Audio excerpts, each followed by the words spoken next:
ശിവഭക്തരുടെ അഥവാ ശൈവരുടെ നെറ്റിയിൽ ഭസ്മം ഉപയോഗിച്ച് വരയ്ക്കുന്ന സമാന്തര തിരശ്ചീന രേഖകൾ ത്രിപുണ്ഡ്രം എന്നറിയപ്പെടുന്നു. ഭസ്മം അല്ലെങ്കിൽ വിഭൂതി ഉപയോഗിച്ചാണ് ത്രിപുണ്ഡ്രം വരയ്ക്കുന്നത്. ഈ 3 വരകൾ ശുദ്ധീകരണത്തിൻ്റെയും പുനരുജ്ജീവനത്തിൻ്റെയും നാശത്തിൻ്റെയും പ്രതീകമാണ്. ത്രിപുണ്ഡ്രത്തിൻ്റെ മധ്യഭാഗത്തുള്ള ചുവന്ന വട്ടാകൃതിയിലുള്ള പൊട്ട് ശക്തിദേവിയെ പ്രതീകപ്പെടുത്തുന്നു. ചില ശിവഭക്തർ കൈകളുടെ വശങ്ങളിൽ 3 സമാന്തര തിരശ്ചീന രേഖകൾ വരയ്ക്കാറുണ്ട്.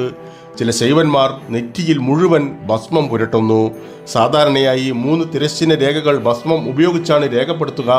എന്നാൽ മധ്യഭാഗത്ത് ചുവന്ന പൊട്ടോടുകൂടിയ ചന്ദനക്കൂട്ട് ഉപയോഗിച്ച് നെറ്റിയിൽ ത്രിപുണ്ഡ്രം ഉണ്ടാക്കുന്ന ഭക്തരും നിരവധി പേരാണ്. ശിവഭക്തർ പ്രയോഗിക്കുന്ന മറ്റൊരു പ്രശസ്തമായ തിലകമാണ് മധ്യഭാഗത്ത് ചുവന്ന പൊട്ടുള്ള അർദ്ധചന്ദ്രക്കല രൂപം. അർദ്ധചന്ദ്രൻ ശിവനെയും ചുവന്ന പൊട്ട് ശക്തിയെയും പ്രതിനിധീകരിക്കുന്നു.